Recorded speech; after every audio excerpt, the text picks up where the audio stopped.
igreja, nós temos um período muito importante após ali a realidade das primeiras comunidades.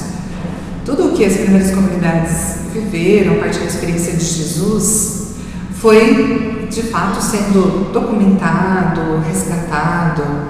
E no século VII, a Igreja considera esse período o período da patrística. Foi um período, assim, muito importante para toda a consolidação da doutrina que nós vivemos e experimentamos até hoje. E uma das realidades importantes que estavam em diálogo nesse período na igreja eram as duas naturezas de Jesus, a natureza humana e divina. Jesus é plenamente humano e plenamente divino. Mas muitas correntes dentro da própria igreja nascente discordavam sobre esse assunto. De forma que a igreja precisou, de fato, dialogar e até realizar concílios para definir esse assunto. E daí surgiram aqueles dogmas marianos que nós conhecemos. Então, o dogma da maternidade divina de Maria, o dogma da virgindade perpétua de Maria. Pois, bem mais próximo da nossa história, os dogmas da Assunção e o dogma da Imaculada. Quando nós falamos em dogma, normalmente nós entendemos como algo fechado, rígido, restrito. O dogma é algo que a igreja nos propõe para fazer uma experiência de fé.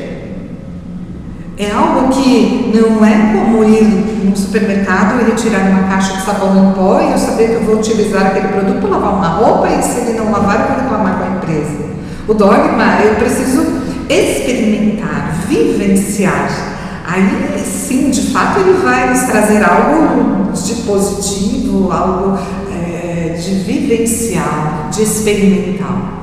Então, nesse sentido, o dogma da maternidade divina de Maria, a Theotokos, aquela que gera Deus. Então, Jesus, nas suas naturezas humana e divina, Jesus plenamente homem, plenamente Deus.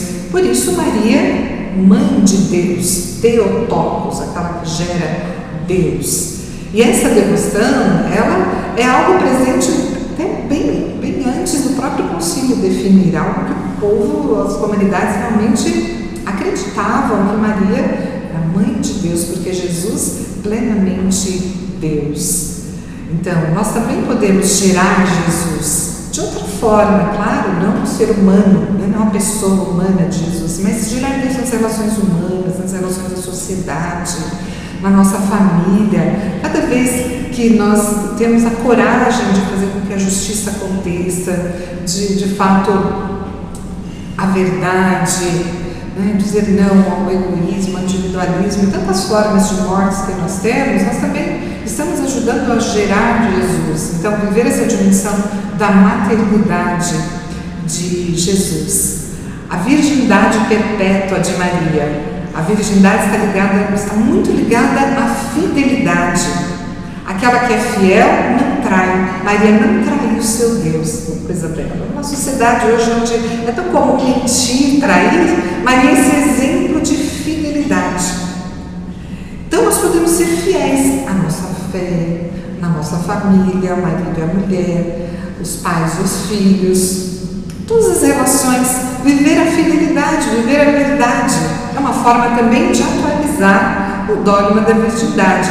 A igreja considera Maria virgem antes, durante e depois do parto. Portanto, a virgindade perpétua de Maria, fidelidade perpétua ao Deus pleno e eterno. A Assunção de Maria vem nos fazer refletir sobre a unidade do corpo e da alma. Nós somos um único ser, nós somos uma pessoa integrada. Maria demonstrava que ela sentia, o corpo de Maria refletia a sua alma e a alma manifestava também aquilo que o corpo demonstrava. Não há divisão, não há diferença, mas a unidade. Maria assunta ao céu, de corpo e alma, toda ela é de Deus. e a Imaculada Conceição de Maria. Imaculada, então, mácula, pecado, mancha, e a negação desse pecado, a negação da mancha. Maria concebida sem o pecado de negar Deus, sem o pecado da morte, sem o pecado da mentira, do poder. Então Maria, na sua simplicidade, na sua humildade, preparada desde o seu nascimento, resgatada por antecipação de todo o pecado para gerar o Filho de Deus. Ela também foi aprendendo na sua vida, foi também tendo esse discernimento teológico, tendo essa compreensão teológica da sua figura de serva, de discípula, para ser a mãe do Senhor. Então os dogmas são muito atuais, os dogmas são assim, um aprendizado constante. E é uma delícia olhar e compreender e viver os dogmas dessa forma, porque não é uma posição, mas é uma experiência de fé.